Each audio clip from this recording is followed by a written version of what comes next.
అమ్మాయి వాయిస్ ఎంత బాగుందో తెలుసా? నెంబర్ తెలుసుకున్నావా? నంబరే కాదు, అడ్రస్ కూడా తెలుసుకున్నా.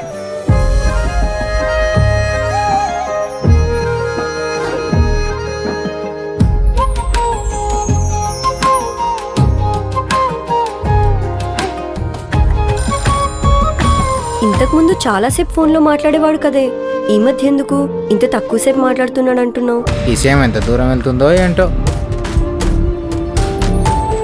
మమ్మల్ని అంకంపాలెం రుద్రరాజు గారు పంపించారండి. నా కూతురున్న పరిస్థితుల్లో మీ కూతురుంటే మీరేం చేస్తారు?